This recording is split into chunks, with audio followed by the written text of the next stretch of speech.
Hello, everybody, and welcome to Tales from the Fandom, the podcast that brings a special guest out of the multiverse and straight to you. Today's episode is brought to you by In the Reads. In the Reads provides beautiful, affordable artwork of the vibrant worlds found within your favorite books, TV, and films. From all wood bookmarks featuring illustrations and quotes from such fandoms as Star Wars, The Lord of the Rings, Game of Thrones, Outlanders, and more, to fantasy and real-life maps drawn in the style of Tolkien. Go to inthereads.com and check out what is available. Like something? Use code TALES10 at checkout to get 10% off your order. A link will be in the show notes along with the code. And now, let's get to the episode. Hello, everybody, and welcome to the latest episode of Tales from the Fandom. I am joined by yet another wonderful guest from the world of Instagram. And it's somebody that had been following me and the podcast account and listening to episodes. And then when I was like, hey, does anybody want to be on the podcast? They said, absolutely, they'd like to, do it. And here they are. I have Steph. You might know her on Instagram as Stephikins101. Steph, how are you doing today? I'm doing really well. Thank you so much for having me. Really excited to be here. Thank you for being interested in being a guest, because that's like the hardest first step, is having somebody say, I want to do it. I'm surprised people don't want to babble about their favorite fandoms all the time. I know, like I keep reaching out to people, and then I do know, I will say, Instagram sometimes likes to hide my messages to people in the message request folders if I'm not following or if I haven't interacted enough, I guess. Oh, yes. So I have been told, oh, I found your message from like 2 years ago. Are you still interested? And it's like, of course, the invitation's always open unless like something catastrophic has happened. But 9 times out of 10, everybody's good to go. That's interested. I am here for people that want to talk about what they're into. Yes, no, it's great. I'm happy to be here. Well, Steph, you have a number of fandoms that I am into and you are into, and it's always great to like have conversations when both of us know things about both of the, or all the things that we're going to talk about. So I'm going to kick things off with probably one of the oldest fandoms around and still kicking, which is Lord of the Rings. Yes. Now, did you get into Lord of the Rings with the books, the movies, the animated Hobbit movie, Rings of Power? Like, where did you get your start in this massive old fandom? Yeah, so I got my start with the movies. Basically, the first Fellowship of the Ring came out in 2001, and I was in middle school at that point, and my introduction to the movies was my older sister and my cousin saying, get in the car, we're going to see a movie, and saying, what are we seeing? And they're just like, just come on, we're going to see a movie. And so I went thinking like, okay, weird, they're really excited, but whatever.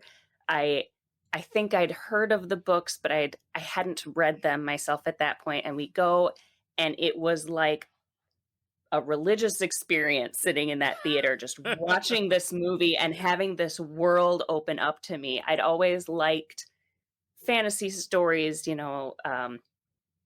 the things with fun costumes and big stories, but this was like a whole nother level. And I was in. I immediately bought the books. I saw the movies again. Like, I threw myself into it hard and then never looked back. That's interesting. Like, it's interesting to hear like your experience of it, because it could have gone the other way. Like, you could have been like, what are you doing bringing me to this movie, and why is it so long, and who are all these people? But it went the way of, yay, like you got into it even deeper, which is great. Yes, and it was on the drive home, like my cousins had read the books and they're like, oh, well, this wasn't in it, and this wasn't in it, and this wasn't in it. And I'm like, there's more. They were skipping things. What? And so, I read the books and I really enjoyed those as well. And then I found out, later on when there were going to be extended editions, it was like, oh, and it just keeps getting better. So I it was a huge influence on, every kid I think looks for something to help they find embrace and identify with, and like a fandom specifically, and that was mine. And I loved it. That's awesome. I remember like, and it's something that I bring up whenever like we talk about Lord of the Rings on the podcast. Is I remember getting the books when I was like 12 or 13. Like I was Mhm. a good reader, but those Mhm. books were challenging.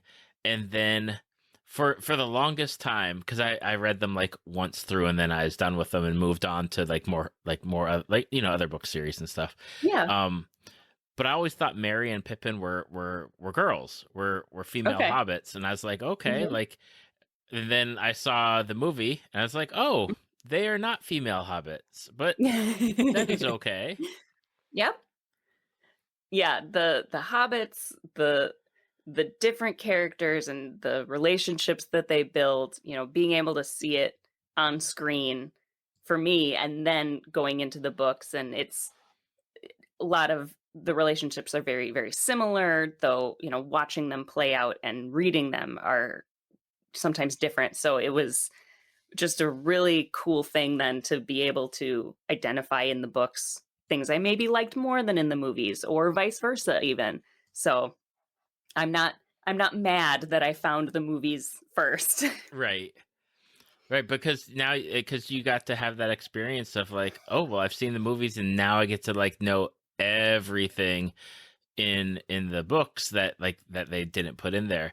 And I feel like as a person that's watched a lot of movies, books that have been turned into movies, like Lord of the Rings is one of those where it's like, you know what? I'm not mad.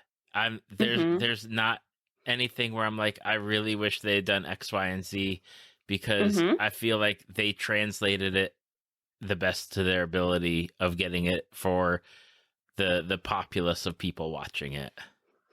Yeah, and it feels like there's just this whole, like, I'm trying to think of how to best to phrase it, but the culture that rose up, not culture. I'm sorry. I'm trying to think of how to phrase, these movies had such a huge filming impact, like people just wanted to know more and everything, and so seeing where the costumes were made and all the special effects studios, like I feel like there's just this huge interest in the behind the scenes aspects of the movies that were incredible, Hmm. and so there was just always more to learn about them. Oh, absolutely. I mean, I remember buying when the DVD box sets came out, like for each Mhm. movie, and then you have like 10 or 12 hours of documentary footage and behind the Mhm. scenes footage. And it's like you get to go so in depth with like the Weta Studios and who they Yeah. did like filming and filming locations and how they grew like Hobbiton and all sorts of stuff. It's so neat to see like all the work that they did for these movies. Yeah, and it was such a unique time to get movie memorabilia. There wasn't lots of online shopping options at this point. And so my parents, for one of my birthdays, got me an Even Star necklace from like a Sky Mall catalog or something, that, where you could go to get things was like the mall or Suncoast, like movie store or whatever. So you had to really look and try to find things, and it made it fun. Oh, absolutely. It was such an interesting time to be like getting into like these new fandoms, and Mhm. for people that like had only read the books or had tried to read the books and get into it, this was like such a great accessibility option for like now I don't have to try and slog through, cuz I had friends in college where they were like, I can't read the books. It's too hard for me to read and get through like Tolkien's writing. And now it's like, Mm-hmm. watch the movie. Perfect entry Mm-hmm. point. Yes, exactly. I got to show my nieces and nephews the movies, and that was a big deal for me to be able to share that. And they hold up. They're still so good. For my wedding, actually, was Lord of the Rings themed, so we were able to use a bunch of the things I had saved over the years for being on tables and stuff like that. And so then we went to New Zealand for our honeymoon and did all the tours and stuff. And being able to see it was like the most incredible thing. And we toured Weta Workshop, and it was very fascinating. But so this was in 2017, 2017, and they were showing us some of the costumes that they still have on display on mannequins.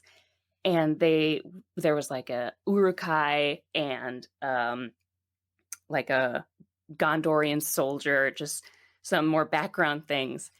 And the person leading the tour was talking about it and saying how for them it was really unique to have saved costume pieces and saved prop pieces, because a lot of times they will reuse things as much as possible. And so they were faced with this unique challenge of preserving these props and costumes that were not meant to necessarily last years and years and years. And she'd commented like, yeah, so these costumes, because they were made for the filming, these are about 20 years old now. And I literally stopped and went, oh my God, and had to like be like, oh my God, and catch my breath. And it was like, oh yeah, I suppose that was 20 years ago now. So, but it was still just so cool to see all those things and make that happen.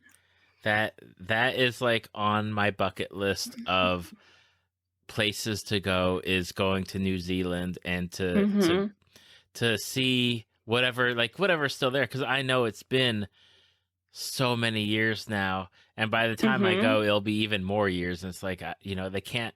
I don't know how well they can preserve like locations and whatnot, but at least like to just go and like walk around and be like, this is where they walked and this is where they ate food and stuff. Yes, some of them are parks, and so they are going to still be there. There's actually still the gates when they walk out of Rivendell, and there's the stone arch that they walk through, and Frodo's like, which way? And Gandalf's like, that way. That is still there. Not the whole wall, not the whole Rivendell set, but that archway is still there that you can like walk through and be like, oh my God. And then so they've saved some things just for the people who are willing to trek out to find them, because some of them are not easy to find. Yeah, it's always something. Like my sister had gone down there for like a year, and it was like she would send pictures back or be like, oh, I went to this place. I was like, I hate you. Yep, it's a comfort fandom. It's one of those that you can still hold on to and rewatch and everything, and still feel just the same way you did the first time you watched it. And that's one of the things I love most about it. Yes. For the Lord of the Rings movie, like we'll stick with the Lord of the Rings trilogy for now. Do you have a favorite of the three movies? Yes, I love The Two Towers. I'd say that one is probably my favorite. Any particular reason why? I love all the scenes in Rohan. I think those are just gorgeous, perfect. I mean, the location they chose and everything is perfect for a lot of the things, but being able to see the horse lords and all of that, I feel that's the movie where you get to really see Smeagol versus Gollum and the confliction there, and Sam and Frodo and their journey, and the starting to see some cracks of what could happen. And then the Aragorn, Legolas, Gimli trio is just like no notes, 10 out of 10. I love it. so I feel like that movie just has a lot of fun and adventure. There's all the characters and everything are already established from Fellowship, so you kind of get to just sit and enjoy the ride.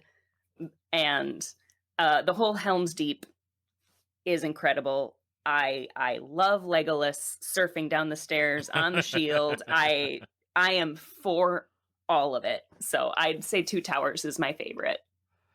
Okay, I can dig it. I can dig it.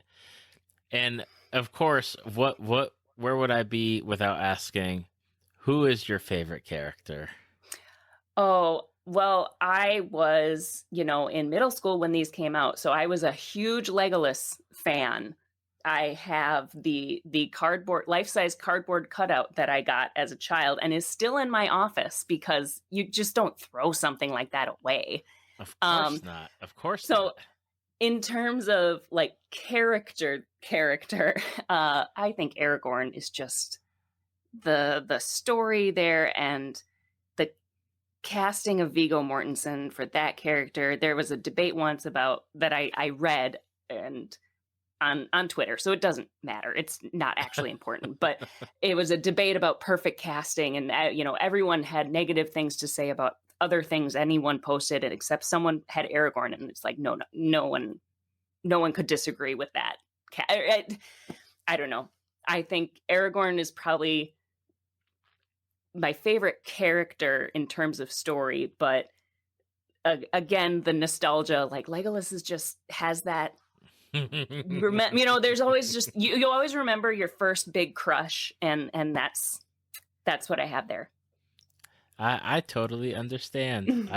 And I will say, like, if we're going to talk about the Twitter commenting about that, it's always like, and for people that know this, I know like all the stories about Viggo and the kicking of the helmet and all that stuff. Yes, but I love that he was an actor that was brought in. Like I think they had started filming, and the actor that they had cast as Aragorn wasn't like, it just wasn't right. It wasn't fitting. So he was much younger. Right. And so they brought Viggo in, and then you hear these stories, because I've been to a few comic conventions where they have like some of the cast, and they talk about like how Viggo would go in his armor and sleep overnight and go fishing and ride the horses and do all this stuff like in his armor with his stuff to like really get into this character. And it's like, dang, like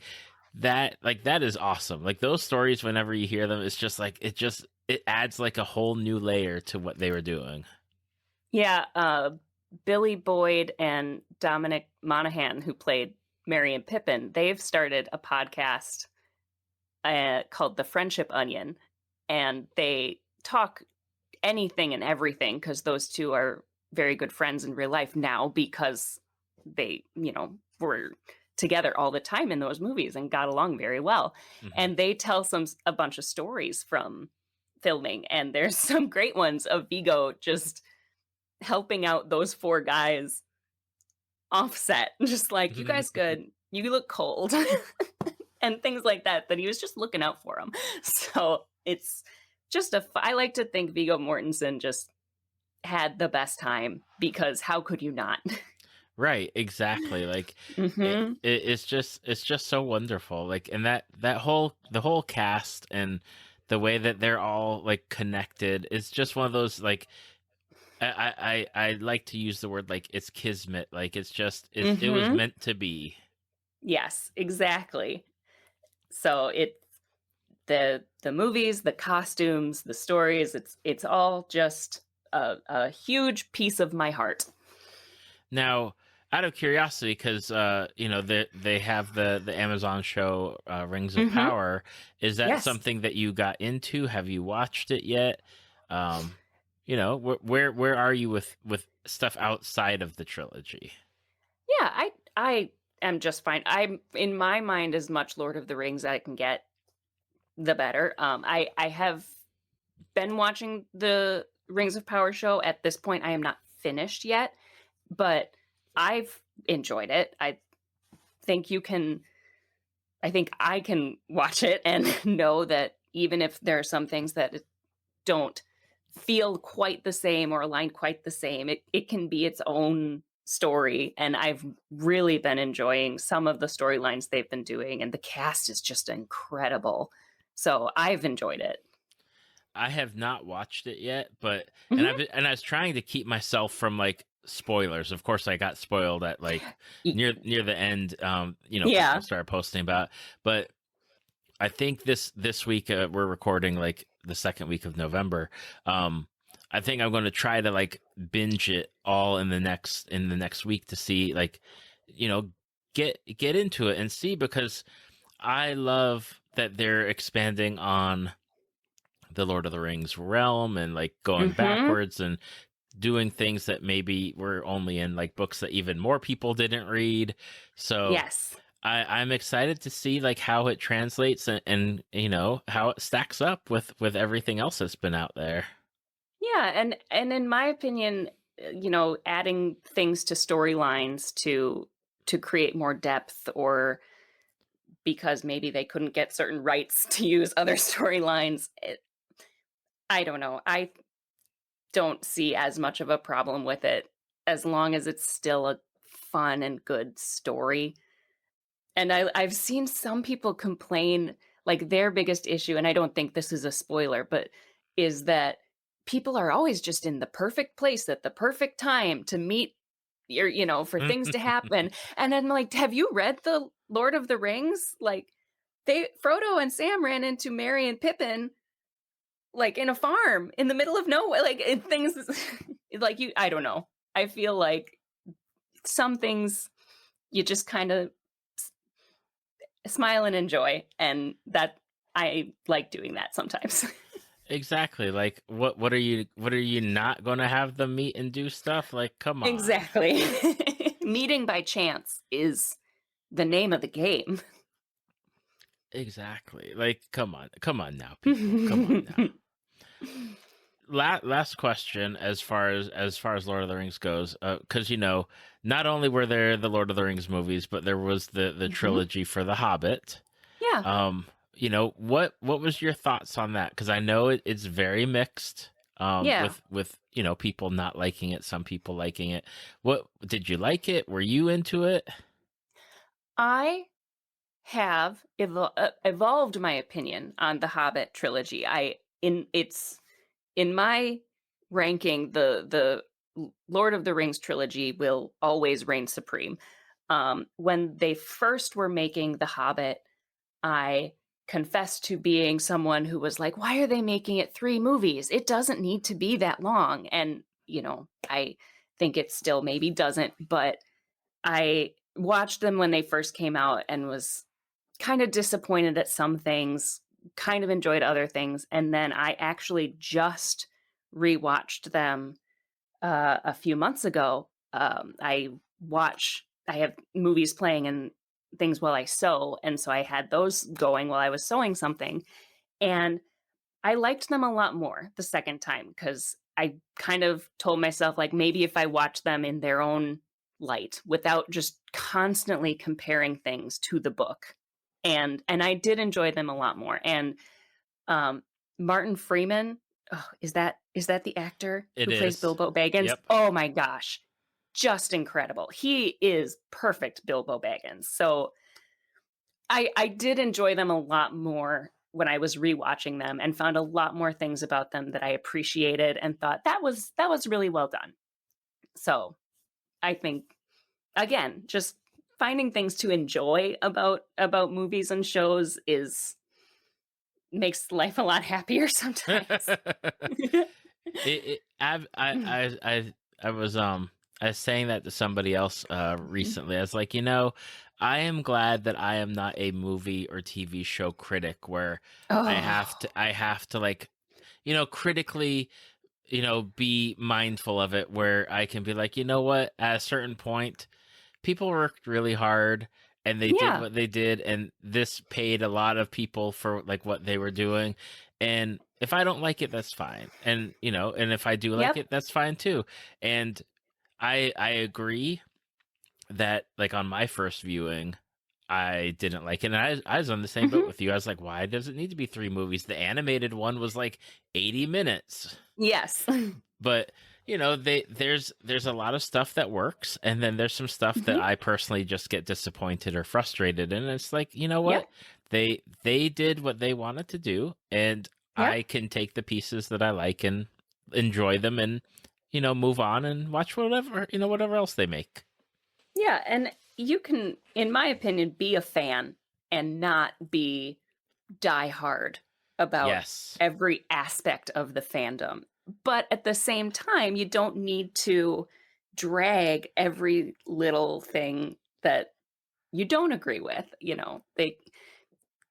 Other people can still have that fandom in those areas. I know people who love the Hobbit movies, like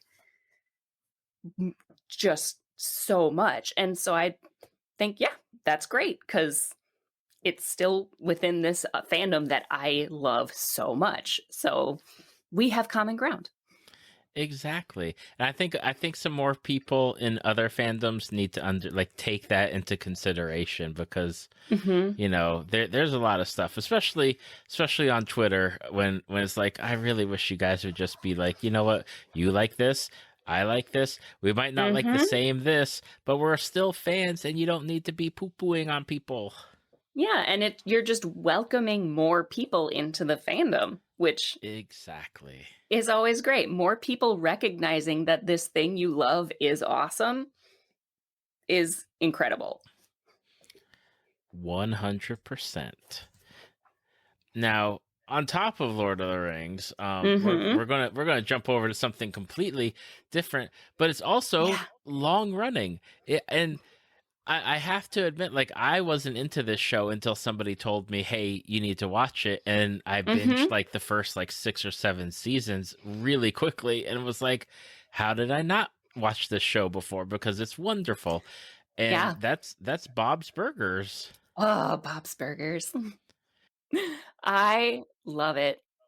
Well, how did you find out about Bob's Burgers? Like, were you like just surfing and being like, "Oh, there's a new animated show on. Let me check it out."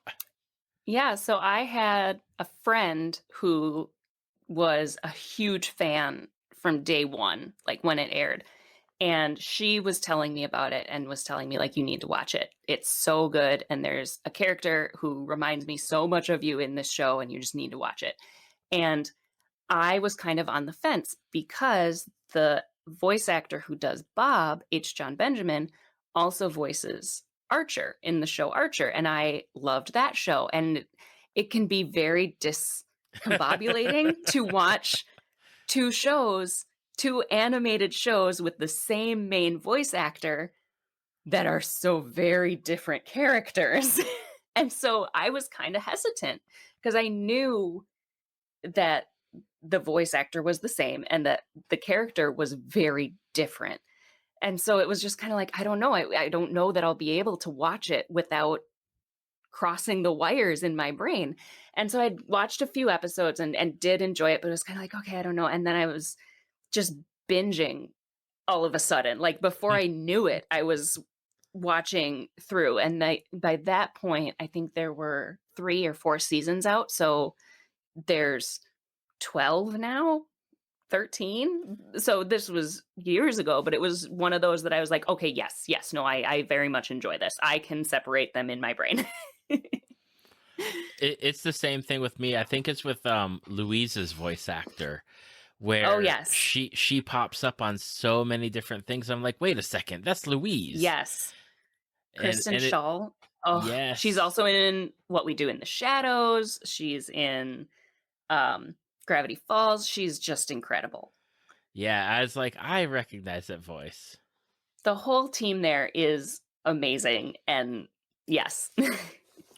It's also one of those shows because they did have a movie come out. They had a Bob's Burgers movie, and for the longest time I was like, why does Bob's Burgers need a movie? Well, the movie is phenomenal, number one. Yes. And then I love that after the movie they updated the intro to the show to reflect what happened in the movie, like one of the things outside of the burger place. And it's like, Yes. I love that. Like, I love that they Yeah. at least acknowledged it and were like, hey, the movie happened, and here's a little tidbit to throw it back to that. Yeah, and it's like a lot of animated shows where the characters don't age. Time seems to be frozen in a sense. But at the same time, there are things that are always there. So there's an episode where Bob gets the start of a tattoo, and on his back. And from then on, anytime Bob is walking around shirtless, you see this hint of a tattoo on his back. So they just keep these jokes going. And that's part of why I love it, is just the thought that goes into it. And the forethought is just incredible. And it makes me so happy. It's also this really unique show where there are episodes that are just brain candy. There's the main plot and there's the B plot, and neither of them have very high stakes. And then there's episodes that are just like gut-wrenching in they're like, oh my gosh, is everything gonna be okay? and so you never know what you're gonna get, and I love it so much. I do. I have to agree.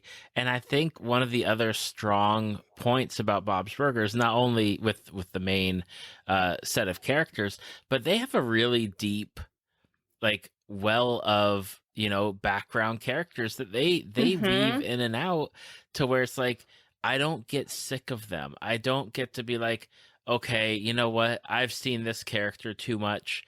I could do without them. Where it's like, they have those characters where it's like they grow and expand. And I think you can really see that in the friendships that the kids have, where Yes.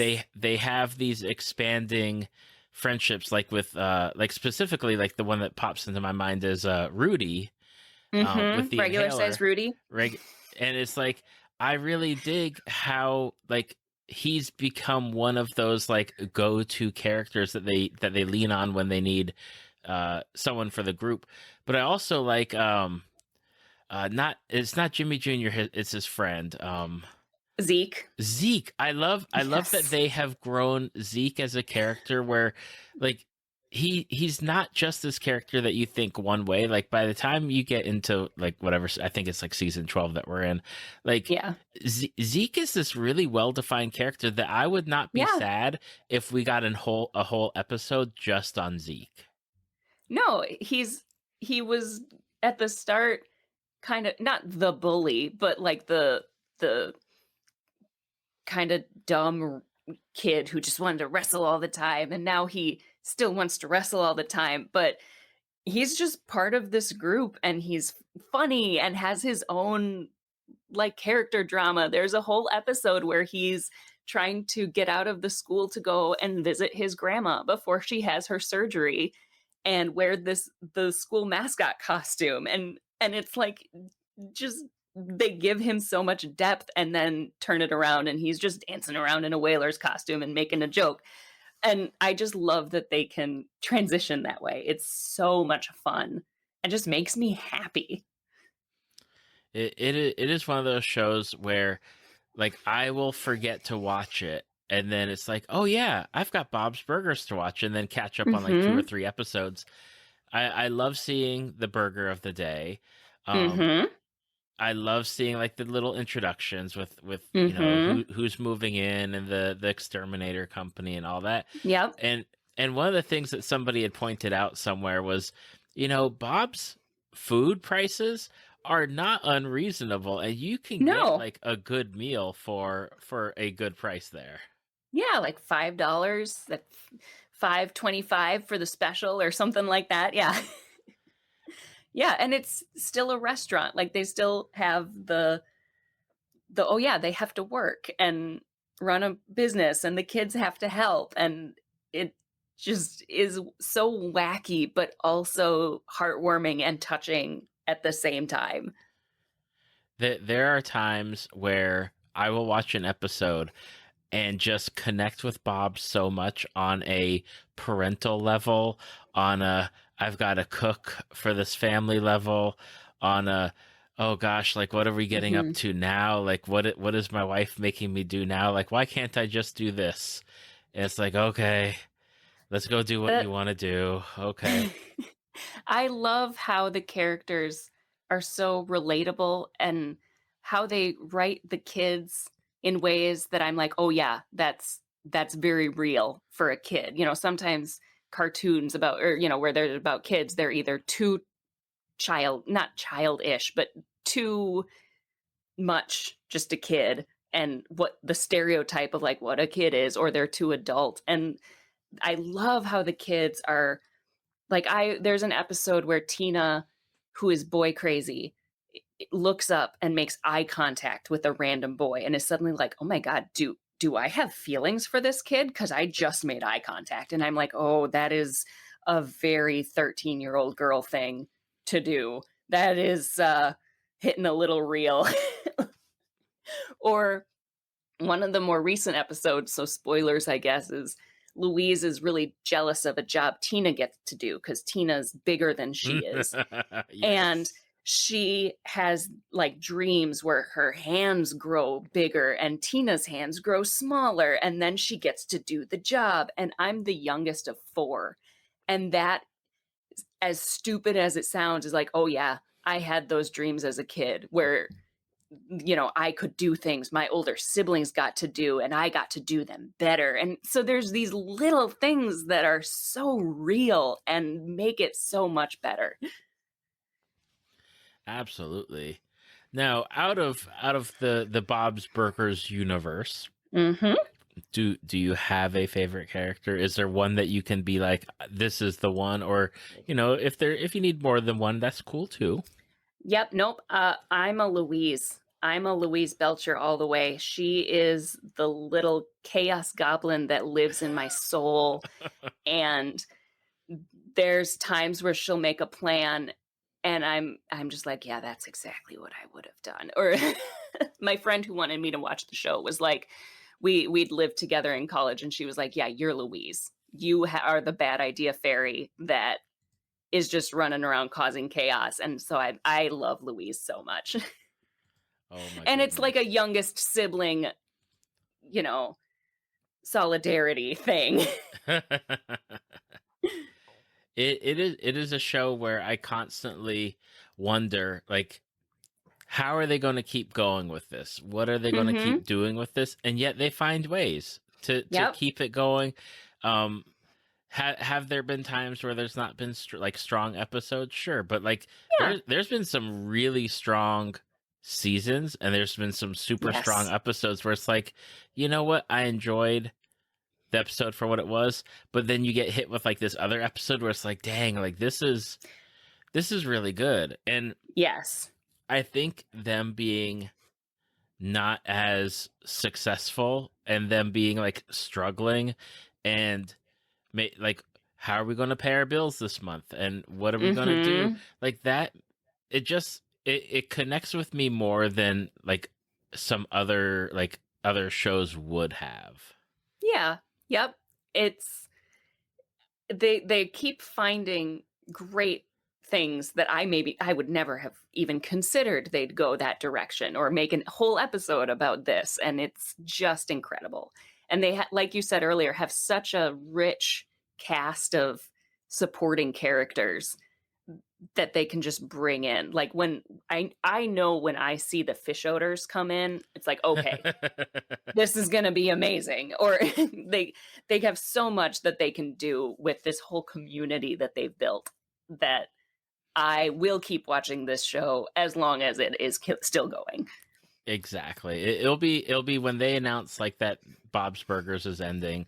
I'll be Mm-hmm. the only thing I want is like to get like a good solid like finale ending. Like give me something Yes. to chew my teeth on and like think about for like years to come. Yes, exactly. And then we'll all cry because it ended. But Exactly, but that's fine. we'll still have the show to go back and watch and rewatch and see You know, We'll Gene always have Wonder playing Wharf. piano. Oh, yeah, we'll always have Wonder Wharf. Exactly. Exactly. So we talked about Lord of the Rings. We talked about Bob's Hmm. Burgers. Another thing that you're into is Dungeons and Dragons. Yes.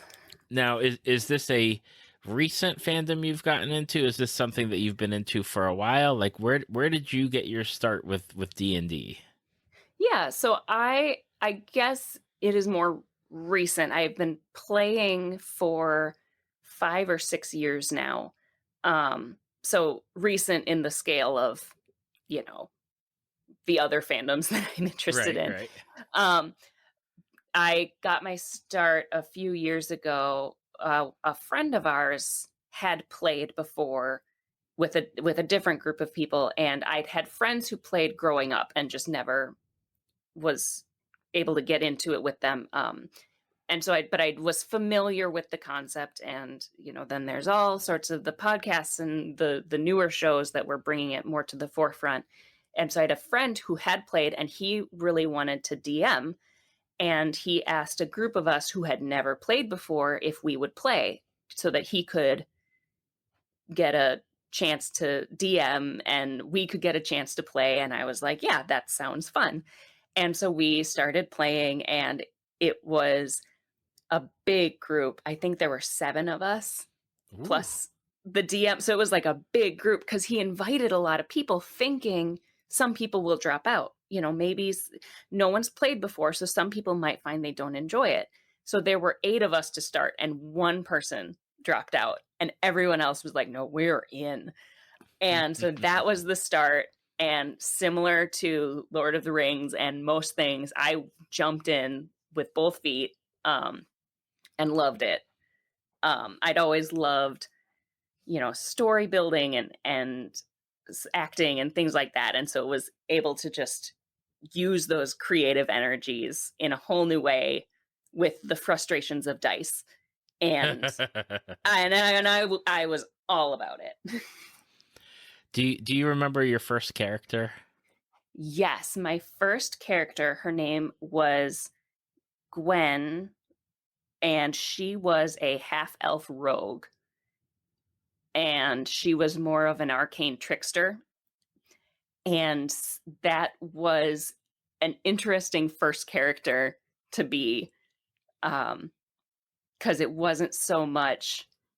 There was there were 2 of us who were rogues. Like I said, we had a very big party, and our DM was very encouraging of everybody to choose a character and a class that they wanted rather than necessarily, what would most benefit the group. So there were Right. 2 of us who were playing rogues, and my other friend Chris was going to play more the traditional sneak and stab rogue. And so I was like, okay, that's cool.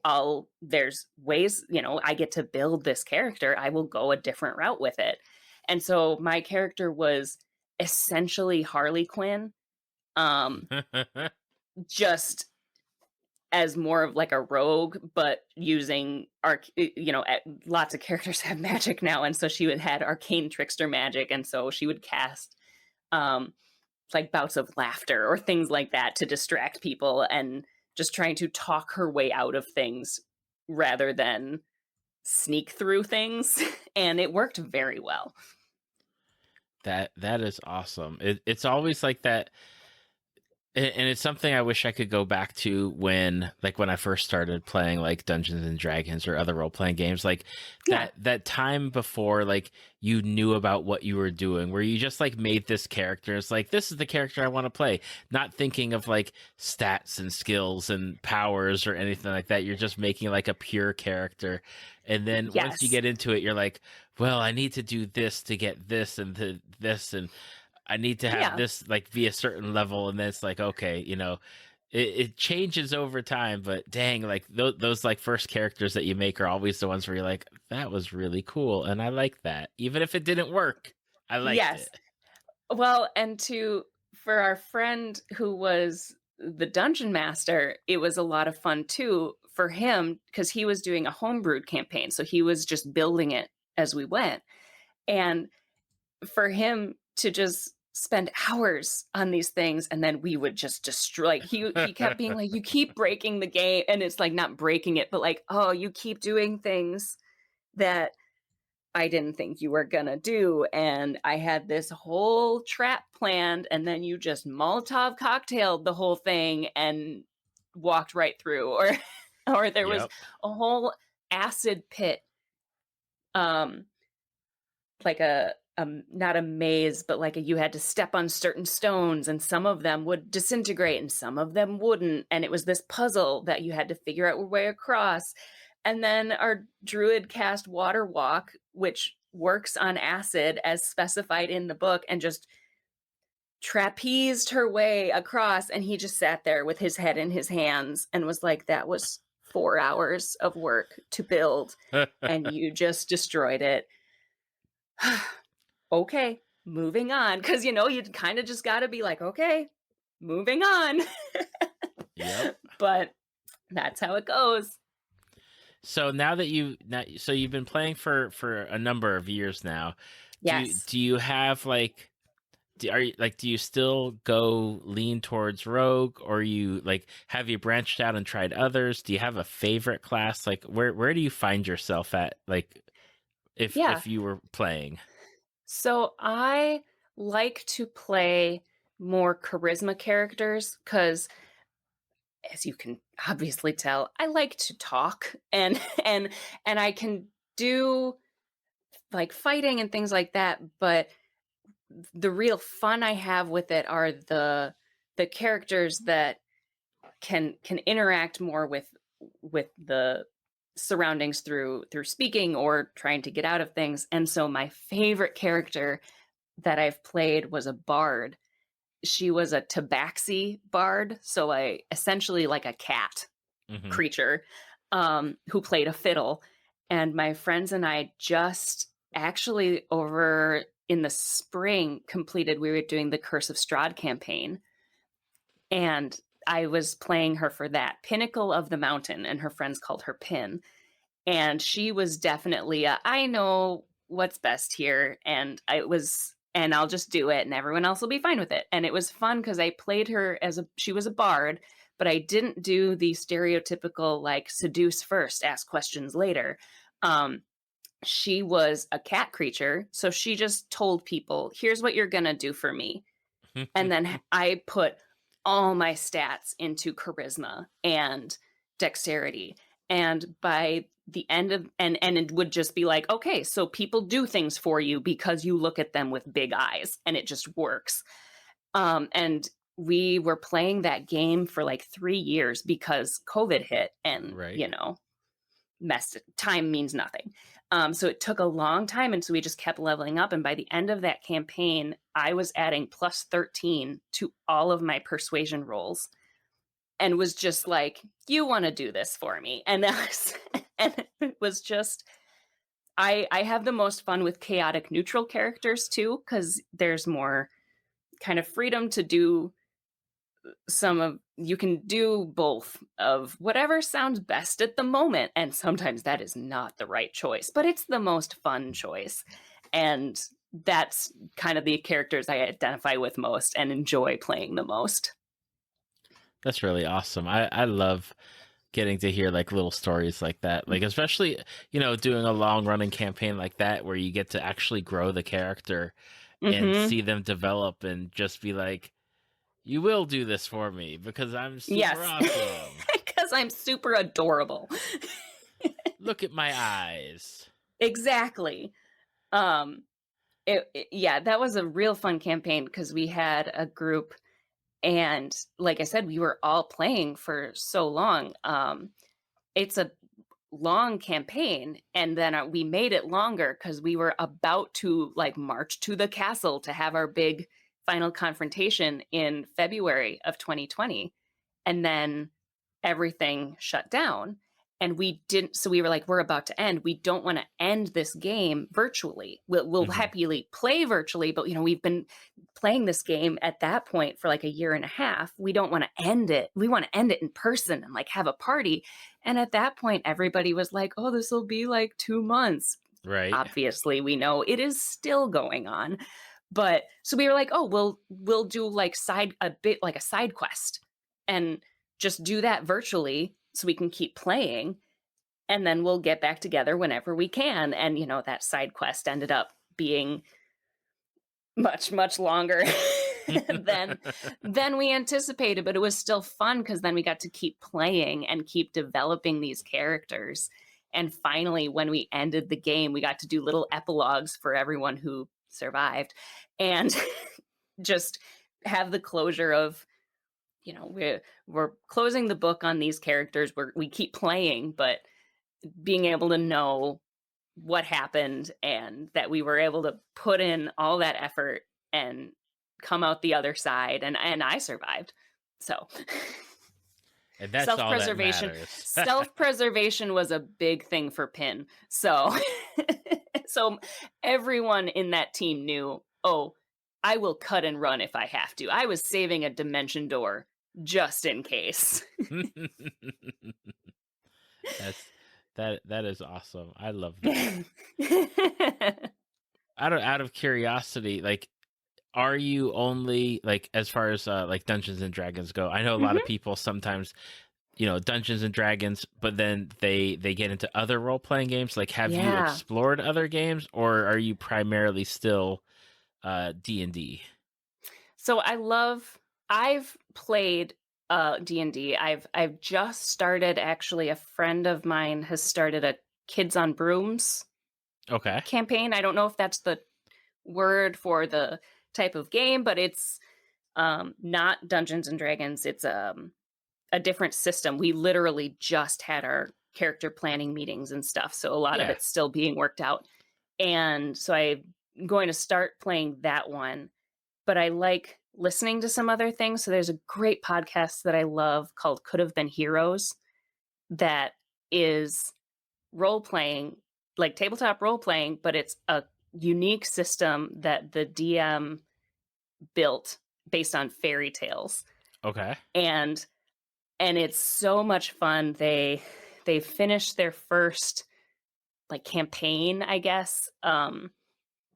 It's all like on streaming services and stuff like that.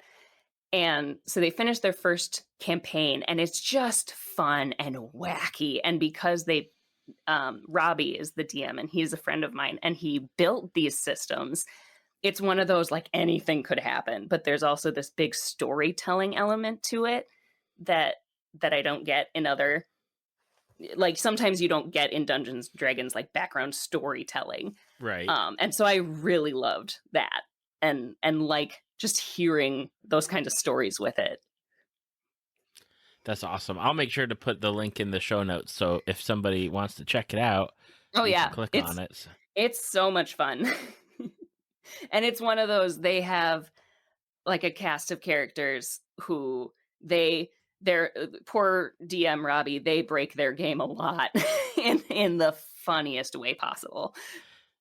If you're not breaking your DM or the game on every couple of sessions, you're not there's something going on. Exactly. Then what's the point?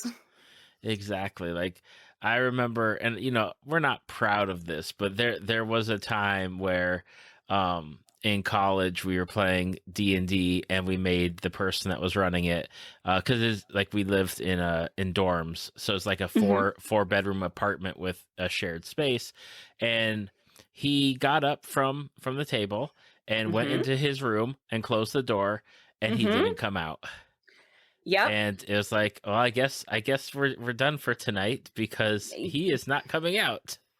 Yep. Friendships get tested, and you got to make sure to leave what's in game and not bring it out of game. Exactly. But yeah, it's a lot of fun though when it works, and when everybody can realize, like, okay, yeah, that was really funny. Well, I am excited for you to get to play Kids on Brooms, because I've always heard good things about Kids on Bikes, which is where it spun off from. So okay. I've heard many good things about it. I know a lot of people love playing that system, and of course, you're not playing like D&D. It's more of kids and being witches or wizards and stuff like that. Yeah. As far as I can tell, because I have not played it, but I've just heard about it enough to be like, oh, this is good, and lots of people like it. Yeah, I'm very excited and curious to see where it goes. Again, I don't know a whole lot about it, but when my friend, the person running it is one of the people who was another player in our Curse of Strahd campaign, so I know him really well. And when he reached out and was like, "Hey, would you want to play this game?" I'm like, "Yeah, I would. I guarantee I would." I guess, but before we wrap up, like going back to D&D, Mm-hmm. is there a character that you're like, you know what, the next time we do a D&D game, I want to be this character? Oh, if I had to pick a new version, because I did really like playing a bard, and just my natural instinct to cause trouble and chaos had an outlet there.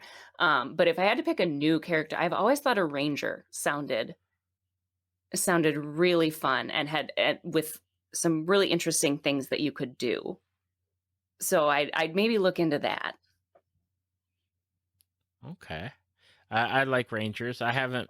I unfortunately, when fifth edition came out, like I had moved, and now I don't like have time for role playing because everything starts too Yeah, early, and it's like I want to play fifth edition, but never have. But Rangers have always been like yeah. that class. Like even going back to when I played like 3, 3, 5, 4, where it's like I like Rangers. Rangers are a good like nice class for me. Yeah, being able to hunter's mark, like pick one guy and it's like you. It's like, yeah, I can see how it would be a fun character to play. Indeed. I tend whenever I get to eventually play, I tend towards like the martial stuff because once we get into like spell slots, it's like my Yeah. brain cannot handle spell slots and figuring Yeah. out how many spells I have.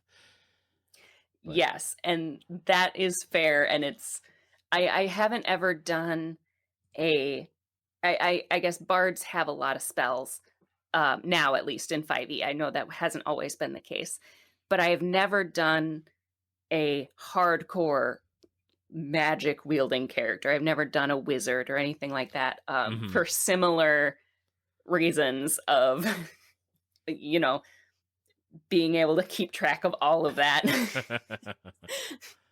It's always something. It's I'm always busy something. keeping track of backstory already. Oh, I totally understand. But hopefully one day, Ranger for Yes. you. Yes. We'll give it a shot. That's right. Now, the way that you and I happen to run into each other again, I think I mentioned at the top of the episode is on Instagram, Mm-hmm. and the first cosplay that I happened to stumble across when I was like checking out your account Yeah. was a mashup cosplay of Louise and Loki, and I was like, Yes. well, dang. I mean, it's almost like I have to follow you because that's just a badass combination. My husband and I keep going back and forth on if it's low keys or Lewiski. But yeah, my mashup cosplay, I made for my birthday this year back in February, and that one, it was a lot of fun. It just made sense. It's something where I could almost see like a Halloween episode where they do have Louise be Loki, and that would Yep. be hilarious. And it's so much fun. You can then play the game Who Said It, Loki or Louise, and you just put the quotes out there and they're very similar. Like, I smell fear on you. Like it's just so natural for me to wear that cosplay, to put those two things together. And just it was so much fun to wear at conventions. Because not everyone got it, or like maybe they'd get it, but it'd be like, oh, okay, it makes sense, but you don't expect to see sometimes mashup characters. But when people would get it, they'd be like, "Oh my god!" And that was the most fun. It just works. It just It just works. works. It's also Now, got a cape, and I love wearing capes. Well, how did you first get into cosplay? Like what's your backstory of getting into cosplay? Yeah, like a lot of cosplayers, Halloween was a gateway for me. I mean, I'd always loved dress up. I was that kid who changed clothes 4 times a day and had a whole bottom drawer of just dress up clothes. Um, and so I'd always loved Halloween because get to dress up and wear those clothes out in the world, which I didn't normally get to do, and making more and more elaborate Halloween costumes as I got older. And then I went to my first convention. I live in Minnesota, and there's one here in the Twin Cities called Convergence that they do every year. And I went to that for the first time in 2015 or 2016. And it was like a whole new door opened for me. So then I started doing more cosplays for conventions, and it wasn't for another few years that I started doing like, oh, I can like just take photos of these and put them on Instagram. so so it was more conventions that I'd start wearing the costumes that I'd made for Halloween, and so they would be not necessarily as well crafted as what I have made now, but it was still just so much fun. And when you find a community that sees what you see as like kind of shitty cosplay and say like, oh, you look amazing, it's like, oh yeah, this is great. And then it just grew from there. What was your first? Do you remember your first one? Yes, my first cosplay that I made that was like, this is not a Halloween costume, this is like putting in effort, was a mashup, actually. And it was my Sailor Moon Harley Quinn mashup Such that a I good did. one. And that one I finished and put out in 20 or put out like wore out to conventions in 2017, I think. And that it was a lot of work, and that was my first time wearing a wig. That was my first time with like fake eyelashes and sewing spandex. So that cosplay was a lot of work because it was a lot of learning. And I wasn't using a pattern because I was splicing 2 costumes together, essentially, because I was using the Batman the Animated Series Harley Quinn design, like the black and red. And so it was splicing these 2 things together to get that color blocking. And it was a lot of work, but I still wear that one. I love it. And there's no pockets, obviously, which is the detriment to all convention cosplays that don't have pockets. So I made a purse that was a stuffed hyena that I turned into a purse and glued like a gold crescent moon on. So it's Luna, my hyena cat. Like, and so just these little details. And so that was my first first cosplay that I really made. And I'm so proud of it. I still see, things that could be improved upon, but I'm so proud of how it turned out. That is one of those things like that you don't think of, right? Like especially like you've got the sailor outfit or like the traditional sailor outfit, but then you got to have it like blocked off and put back together, and Yep. it's like no one thinks like that. Like no one's like, oh, I need to make like basically like 2 sailor outfits and then cut them in half or split them apart and hope that they work out. Like yeah, that's so cool. There's not a pre-designed color block pattern for that. I actually made that using probably like 4 different Pinterest pages to get the whole effect, because rather than finding one pattern that maybe someone would know to do at that point, I was just kind of winging it. And so I found instructions for the skirt. I found instructions for the leotard. I found instructions for the little sailor cape thing and instructions for the gloves, and just did them all separate and then put it together. That is just incredible. Well, thank you. I love that one. how did you, like, where did you get your start with sewing? Like, were you sewing like as a young kid learning, or did you start sewing when you were like getting into cosplay and Halloween stuff? My mom taught me to sew when I was in fourth grade for a 4-H project. And I got to pick that we were going to make a really simple A-line skirt because my mom sewed.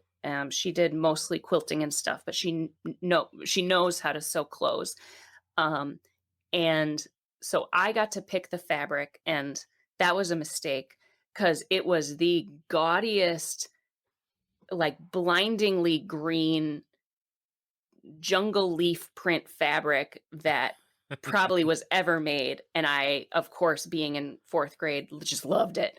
And so my first ever sewing project, I still remember sitting and learning how to use the sewing machine. And even at that age, thinking the lower bobbin was just the worst, because it kept running out and you wouldn't see it until it was already done, and just hating it. But so that was my first sewing experience. And I did like little things then, but kind of set it aside. I always liked clothes and costumes and things like that, but I didn't, didn't have a sewing machine when I went off to college. And then when I first got my first apartment, like I did a lot of hand sewing, which is hard to do whole cosplays out of hand sewing. And so then I finally got my first sewing machine that was mine, probably 2012, and started like trying again and sewing more. And then just it took off from there. And my mom loves seeing pictures of the things I make and is still just so proud that I'm sewing. I think my parents are very supportive of my cosplay. They don't understand it, but they're very supportive of it. And my mom just likes that I am using the skills that she worked very patiently to teach me as a child. That's awesome. I totally understand, as somebody who, like, when I put like podcast episodes out, my parents are like, "Well, we don't listen. We just see the pictures, but you must be doing something right." It's like, okay. Yep. I got it. I understand. Yep. I'm not out, causing trouble, or well, I'm an adult now. But when I was younger, it was like, I guess they were like, oh, I guess it could be so much worse. Yep, exactly.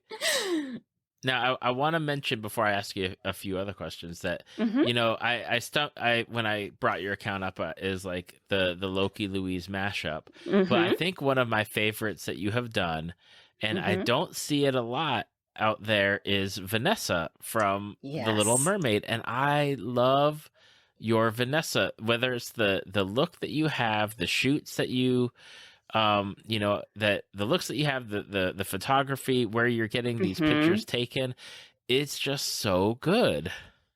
Thank you. I love that one. That cosplay I built in 2.5 days. um, for I was going to Dragon Con, and my sister, who I would go with, messaged on Tuesday. So Dragon Con, I was gonna fly out on Thursday, and she messaged like, "Hey, do you want to go to the big night they do at the Georgia Aquarium? And like you can do cosplay and photo stuff there." And I was like, "Yeah, I do need a whole new cosplay just for that." And so I made that cosplay for that, and it's ended up being probably one of, I mean, I say everyone is my favorite. I am so bad at picking an actual favorite, but I am it's one of my favorite looks to wear and walk around in. And it's still the same cosplay that I made in 2.5 days.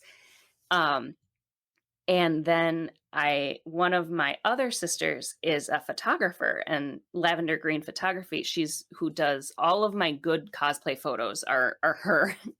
And she really likes to try like different styles and different shoots options. And she very graciously lets me like do cosplay photography. And she's like, is so much fun, and she gets to shoot different things. And so she'll pick the locations and we'll go and do these shoots, and it's just so much fun.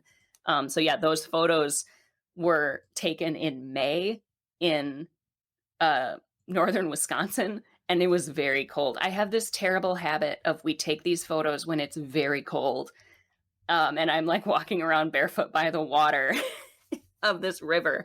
But it was a lot of fun, and I really love wearing that cosplay, and it's so little work because it's just like a bodice and a skirt and a wig and done, and shoes, I guess. But it's a really fun one to wear, and again, you don't see it a whole lot, and that also kind of adds to the fun of walking around if you're at a convention and wearing it and people recognizing it. Oh, absolutely. And I think I've been told many a time that sometimes, the bad characters, you get to have more fun, being bad. Exactly. And that might be my only real like villain character. I guess it depends on how you view Harley Quinn, if she's a villain or a anti-hero, whatever. But that's my only real hardcore villain character, and so it's definitely a fun thing to do the different aspects of that. Now, when you're making a new cosplay, are you choosing the character that you like, the outfit that caught your attention, or is it like a mixture of both? It's definitely a mixture of both. I have to like really like the character, not necessarily because it's like I only want to be this character, but to really be like I want that. I want to portray that. I have to at least kind of identify with the character. And the cosplays that I've put the most work into and I think have turned out the best are both liking the costume and the character. So my Nadia outfit I made from What We Do in the Shadows is a definite that, where it's like I love the character, I love the costumes, I want to make that real and just try to do that. Or similar with the Elsa cosplay that I made, where I really liked the dress she wears at the end of the second movie. And so like liking the character and the costume just in my mind makes it easier for me to be like, okay, I'm going to put in so much work now to make this happen. I want to make a shout out to your Lord of the Rings Met Gala look as as the Balrog, because yes, it's just such a cool look. Oh, thank you. I saw a thing of someone on Instagram was looking to do a collaboration of like what the Met Gala looks, and not just, inspired by the whole concept was what would your character wear to the Met Gala, if they were real. And there were so many talented designers and sewers on this group, and so it was so much fun to be part of it. But I chose the Balrog because the theme we went with, because the Met Gala has a theme every year, was celestial bodies. And so I'm like, well, let's see who's the best fallen angel. Well, I mean, okay, there's a couple of them, but for me, the Balrog has always been just this huge presence, even though it's on screen in the movie for, what, 5 minutes less. And so I decided to do that to kind of test myself and see what I could come up with. And it ended up being a project that scared me because I decided to use velvet, which is very difficult to work with because it's slippery when it goes through a sewing machine. And I have had a bad experience with velvet before in terms of things just not working. But I put a lot of work into that one, and I'm so happy with it. It's one of those things where it turned out exactly as I had it in my head, which is always so gratifying. And it was a lot of fun to test that and put in that work and have it get such a great reception. With you, as a sewer for cosplaying, what since being a cosplayer, what's the one thing that has surprised you the most about like doing cosplay, or what is one thing like where you're like, dang, I can't believe like I have done this like with my skills?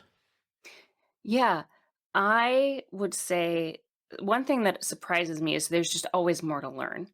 And that shouldn't be surprising, but there's always new skills, there's always new techniques, and there are people who are so gracious about putting tutorials and stuff online for free, on their YouTube, on their Instagram, and just helping other people learn and grow. And to be able to learn those things and do that is always great. And then to try and test myself to do those things in my own way.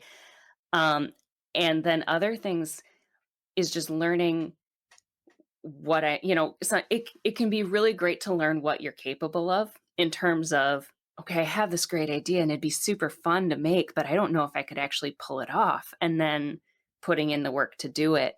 So my Nadia is based on 1890s designs, and that was the hardest cosplay I think I've ever made, because I was using patterns from a book that were 1890s designs. And so there were pictures of patterns that then I had to draft larger and fit. But because clothes back then weren't meant to just be worn, just the clothes, I had to make the corset, I had to make the bustle cage, I had to make the shoulder structures to go under this outfit. And so it's Mhm. learning all those details that you need to do to make it look how you want it to look. And I am a firm believer, you don't have to make the final look be identical to the character. You can Right. make it work for you. Make sure you're comfortable. Make sure you can be happy with what you're wearing. So when I say, the final look, it doesn't necessarily mean like screen accurate, but I wanted it to look how I wanted it to look, which was this very more quote unquote historically accurate design. And so all the work that went into that, and then just being able to look at it and be like, oh my gosh, it's done and it looks great. That's always something that surprises me, is when I can finish a project and be like, oh my gosh, that actually worked. And it's just a great feeling. And so that's part of why I love being able to share it, on the Instagram or at conventions. And then because it's other cosplayers know the work that went into that and can be like, that's really impressive, which sometimes people, like even my family or friends or people just scrolling will be like, oh, that's really cool. But they don't really realize the hours and hours and hours of work that went into it. And so being able to connect with other cosplayers that way is to like, okay, you know what went into this. So when you say that looks great, it's like, okay, that's a great compliment.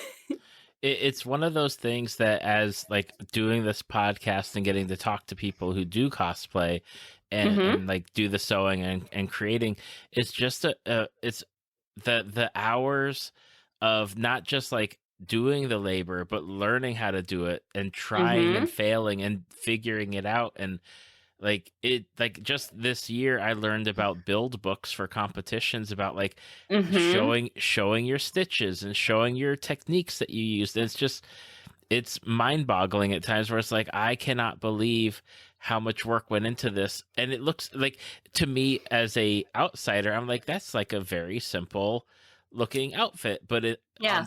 in reality it's totally not. Yeah. And you're right. Like the failure is a key thing. Like I can't tell you the number of times I've sewn a sleeve on inside out, or just these little mistakes that it's like you make when you first start out. You make these mistakes, and you learn and you keep going, and you still sometimes make those mistakes, but just part of it is learning, and you still keep going. And that's part of too what makes all the stuff you've learned just so impressive and valuable.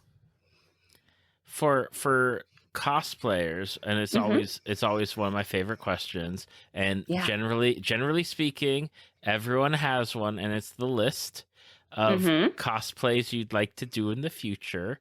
Oh, And yeah. I'm just curious, like, who's on your list? Which people or characters are on your list to cosplay in the future? Yeah. My top tier, like, would do if I had all the money and the time and the skills, is Princess Nuala from Hellboy 2, The Golden Army. Okay. She's the, like, elf prince. I think they're elves. Yeah. Princess, and she has a twin brother, and her costumes are just fantastic. But there's this one gown she wears at the end that's like a white cream crimson outfit, and it's so spectacular and so intimidating. And it's one of those that would not necessarily, but would probably require dyeing fabric, which is something kind of similar with the sewing velvet that I've been scared to do. And so, like, beading and just yards and yards of fabric, but it's so amazing. So that's definitely the one that I would love to do someday. Yeah, that one's up there. It's always interesting to hear like which things are there, and like especially like the ones where it's like, I want to conquer this, like that, like Yeah. that is your like Everest essentially of, I'm going to get there eventually and it will be awesome. Yes. Yep. And it's good to have those goals and to hope to someday achieve those goals. And then it's okay if you don't. That's right. And it doesn't have to be screen accurate like you talked about. It can be, your interpretation and your, it's going to be this way and this design, and not, not exactly like perfection. It'll be your perfection. Yeah, it'll be your cosplay because it'll be unique to you. No matter how you make it, it's fit to you. So it's unique to you. Absolutely. Now, Steph, for people that have been listening and they're like, you know what, I need to see this Harley Quinn mashup. I need to see, Loki Louise mashup. I need to see Vanessa and all your other cosplays that you're doing and what you're going to be working on in the future. What are the best places for them to come and check out your work? The best place to find me is on Instagram, Stephikins101. And that's where I'll post all of my cosplay process, work, whatever. And that's probably, that's the best place to find me. I do also have a Twitter, Stephikins1, that doesn't have as much cosplay stuff, but more just the, random, unnecessary musings that Twitter is for. Absolutely. And I'll have the links to those in the show notes. So that way, if you are listening and want to check out Steph and her work, you can click on the show notes and you will find them. And make sure to, as I always say, fight the algorithm by, following and liking and commenting and sharing. So that way, not only do you get to see Steph's work, but you also get to share it and have other people find Steph's work, because everyone needs to see Loki Louise mashups. Because if it hadn't been for that, I mean, I was like that's like an instant follow for me. So I'm sure there's other people out there that would be like, that's an instant follow for me too.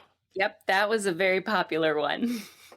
But I wanted to say, Steph, thank you for taking the time out of your schedule to come and chat with me and talk to me about the fandoms that you love and the things that you're into, and just hanging out tonight. Yeah, thank you so much for having me. This is so much fun, and I will babble about these fandoms at length anytime. So it's always good to be able to talk with someone and have a conversation about it. So this has been a lot of fun. Thank you so much for having me. Thank you for listening to Tales from the Fandom. Subscribe to us on iTunes or your podcast app of choice. Follow us on Facebook at www.facebook.com/talesfromthefandom to see photos, links, leave feedback, and check out upcoming guests. If you'd like to be a guest, email David at talesfromthefandom@gmail.com.